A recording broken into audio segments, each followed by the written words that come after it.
네, 안녕하십니까. 오늘도 일상기도회로 함께 하나님의 은혜를 나누고자 합니다. 또 한 주가 빠르게 지나갔고 오늘이면 벌써 금요일입니다. 함께 말씀을 통해서 하나님의 은혜를 누리는 귀한 시간이 우리의 일상기도회 시간이 되기를 원합니다.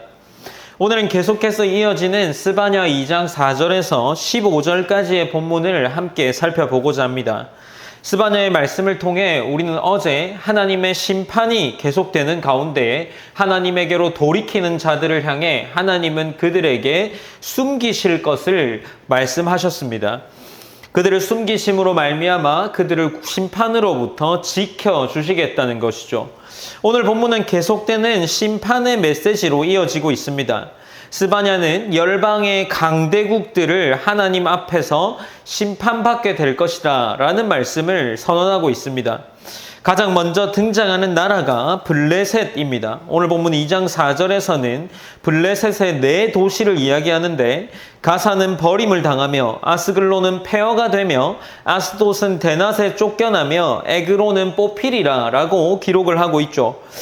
블레셋의 대표적인 이 도시들은 5개인데 아마도 하나가 빠진 것을 생각해 볼 때 학자들의 견해에 가장 설득력 있는 견해를 생각해 보면 본문에서 하나님은 블레셋의 각 도시들 가운데에 이 가드라는 도시가 빠져 있는 이유에 대해서 가드가 아마 당시 역사적 상황에서 이미 쇠퇴한 도시로 있었을 것이다 라고 보는 해석이 가장 설득력이 있습니다.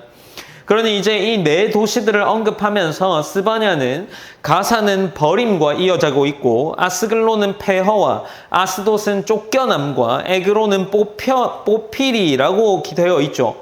이 각 도시의 단어와 뒤의 단어가 실제 히브리어에서는 언어 유희로 기록되어 있습니다. 비슷한 발음의 단어들을 가지고 이야기를 하고 있죠. 스바냐는 그들이 받을 심판을 이렇게 언어 유희를 통해서 표현하고 있습니다. 긴 세월 블레셋은 가나안을 거점으로 살아왔고 그들은 이제 하나님이 심판하실 때 영원히 그 자취를 잃게 됩니다.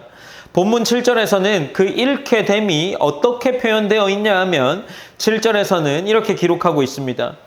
그 지경은 유다 족속의 남은 자에게로 돌아갈지라 라고 기록이 되어 있는 거죠. 그러니 지금 이제 이 유다의 회복, 곧 유다가 이 블레셋 지역을 취하게 될 것이다 라는 예언이 있는 것이죠. 하나님은 이렇게 블레셋에 대한 심판을 이어나가고 있습니다. 이제 8절에서는 블레셋이 마무리되고 모압과 암몬 자손에 대한 심판의 선언이 기록되어 있습니다. 8절에서는 그들이 심판받는 이유에 대해서 말하는 것처럼 보이는데 그들이 내 백성을 비방하고 자기들의 경계에 대하여 교만하였느니라 라고 표현을 하고 있는 거죠. 그러니 그들이 심판받는 이유는 하나님의 자기 백성에 대한 사랑인 겁니다.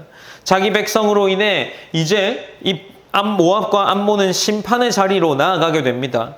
그 심판의 결과도 블레셋과 마찬가지로 나의 남은 백성이 기업으로 얻을 것이라 라고 이야기하면서 유다가 다시 이 땅을 취하게 될 것이다 라는 기록을 하고 있습니다. 특별히 놀라운 기록이 있는데 하나님의 심판으로 11절에서는 여호와가 그들에게 두렵게 되어서 세상의 모든 신을 쇠약하게 하리니 이방의 모든 해변 사람들이 각각 자기 처소에서 여호와께 경배하리라 라고 기록을 하고 있습니다.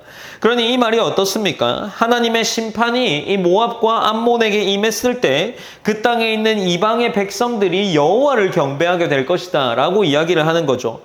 고대의 전쟁은 어떤 전쟁이었습니까? 신들의 전쟁이었습니다. 하나님을 향한 경배로 이어졌다는 것은 곧 이 모압과 암몬이 섬기던 신이 하나님께 패배했다는 것을 이들이 인정했다는 거죠.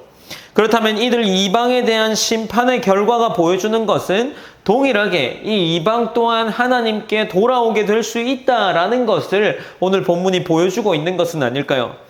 이제 13절부터는 다시금 앞선 블레셋과 모압과 암몬에 대한 심판이 이어진 이후에 북쪽 아수르의 심판에 대한 선언이 이어지고 있습니다. 그들을 향한 심판에는 니느웨라는 도시가 등장하죠. 니느웨를 황폐하게 하며 사막같이 메마르게 하리니 라고 기록을 하고 있습니다. 황폐하다라는 것은 물이 완전히 메마른 상태를 의미하는 겁니다. 그런데 니느웨는 어떤 지역이었느냐 할 때 티그리스 강 덕분에 언제나 풍부한 물이 그들의 자랑거리였습니다. 그러니 그들은 굉장히 풍요로운 지역에 살고 있었던 거죠.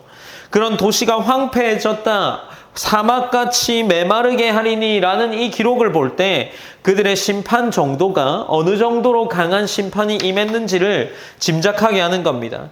그런 아수르의 니느웨는 대리석과 백향목으로 지어진 화려한 성읍을 자랑했지만 이제 하나님의 심판이 왔을 때 그들이 머물던 땅, 그 성읍은 짐승들이 머물게 되는 그러한 곳에 불과하게 되었습니다. 이어지는 15절에서는 이는 기쁜 성이라 염려 없이 거주하며 마음속에 이르기를 오직 나만 있고 나 외에는 다른 이가 없다 하더니 어찌 이와 같이 황폐하여 들짐승이 엎드릴 곳이 되었는고 지나가는 자마다 비웃으며 손을 흔들리로다 라고 기록을 하고 있는 거죠. 이제 그들에게 있었던 생각들, 그들이 했던 생각, 나만 있고 나 외에는 다른 이가 없다라는 이 생각이 완전히 무너지게 된다라는 것을 보여주는 거죠. 오랜 세월 강한 국가로 있었지만 하나님의 심판으로 인해서 니느웨는 이제 폐허가 되고 지나가는 사람들이 손을 흔들며 비웃는 그런 조롱거리가 되는 것입니다. 오늘 본문은 이제 그 열방에 있던 열국을 하나님께 맡겨드릴 때 그들을 심판하신다라는 것을 보여주고 있는 겁니다. 하나님의 주권을 기억하고 교만하지 않으며 겸손하게 살기를 그들이 기도해야 했던 거죠. 오늘의 기도 제목도 우리 이 나누는 말씀과 마찬가지이지 않겠습니까? 오늘 메시지는 우리에게 무엇을 보여주고 있을까요? 하나님의 주권을 다시금 알게 하는 겁니다. 세상의 주관자 되심을 오늘 말씀으로 보여주시고 말씀으로 우리에게 깨닫게 하십니다. 그렇다면 우리 역시 세상의 힘이나 안정감에 기대어 살아서는 안 된다라는 겁니다.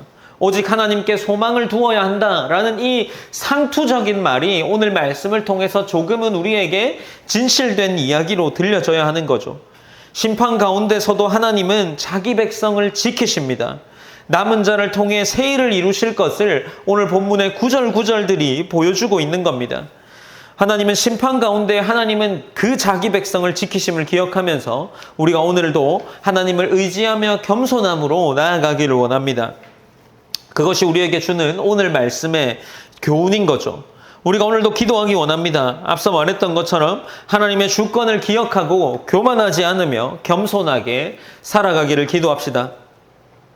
우리는 세상의 강한 것들의 마음을 빼앗기기 쉬운 상황에 있습니다.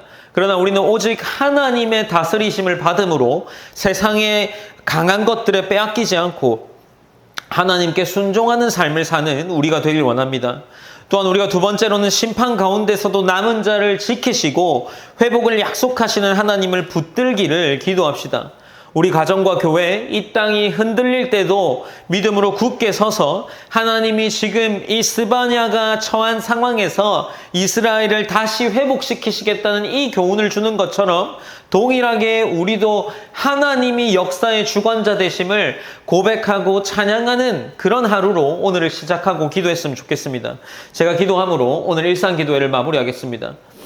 사랑의 하나님 감사합니다. 하나님 우리가 오늘도 일상기도회로 오늘 평일을 마무리하며 나아갑니다. 하나님 우리의 마음 가운데에 여러 가지 생각들이 있습니다. 늘 세상의 것이 좋아 보이고 늘 세상의 것을 쫓아갈 때 우리의 만족감이 더 큰 것만 같습니다. 그러나 하나님 우리가 살아가는 이유가 그리스도인으로서 하나님의 백성으로서 살아가는 이유를 다시금 알게 하시고 하나님의 뜻이 우리 마음 안에 선명해져서 우리가 다른 것들을 바라보는 것이 아니라 내 안에 선명한 하나님의 계획으로 말미암아 우리의 삶을 이끌어갈 수 있도록 하나님이 인도하여 주시옵소서. 언제나 하나님께 모든 영광 올려드리며 살아계신 예수님의 이름으로 기도드립니다. 아멘.